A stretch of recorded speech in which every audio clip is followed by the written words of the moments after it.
it's not so much about creating something new, it's more about probably doing it better, right? And through that, you make more opportunities.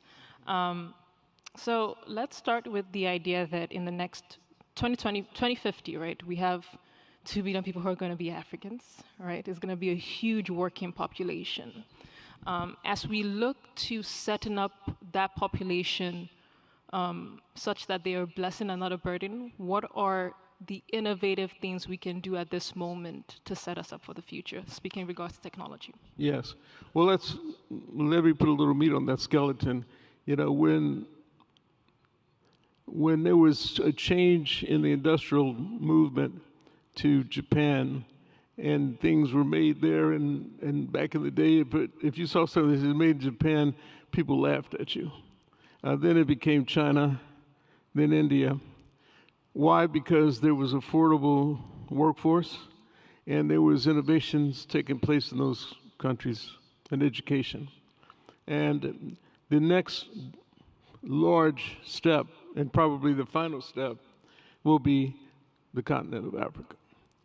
And so what we have to do now is begin to work with our students that are K through 12 level and get them engaged in artificial intelligence related concepts. That is something that everybody needs to learn about, because AI is something that if you don't embrace it and understand it, you know, it will put you out of a job or close your business, because the competitors will be all over you, and they will move swiftly past you. So it is very important for us to start looking at how are we going to educate our young people in robotics, machine learning, understanding what is quantum computing and how quantum computing is accelerating ideas and knowledge in ways that people don't realize. I mean, some of you may not understand quantum computing. Let me qualify it or define it, quantify it by saying, if you have a computer that can read every book in the Library of Congress, a normal computer, a quantum computer can read every book in the Library of Congress times 10 at the same time.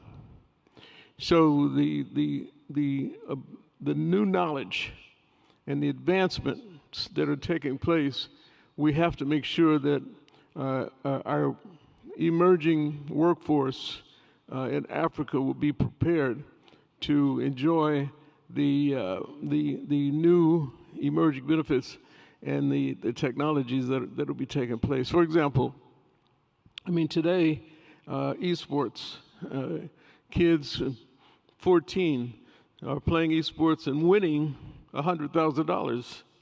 You know, I don't see that as a robust opportunity within the black community in the United States, and certainly not in Africa. I've spoken at a number of white colleges, and they might have 6 teams. The Roberts Innovation Group, RIG, my group that I've organized, is now taking the message to the HBCUs. And unfortunately, HBCU's curriculum is something that needs to be addressed. You know, public education started in 1900, and it was established to create an enlightened workforce for the robber barons coming out, you know, through the 1900 age of the industrialist. Unfortunately, 124 years later, many of our HBCUs have the same curriculum. But can you get a degree in cybersecurity? Not necessarily. You know, can you get, do you have an understanding of artificial intelligence, et cetera? So I'm just saying, to your point, that the way in which we get our folks prepared is through education and bringing in subject matter experts to start teaching. Sometimes we'll teach through esports because it's fun, but it still has the same application in many ways. I love that, especially like the idea of gamifying education.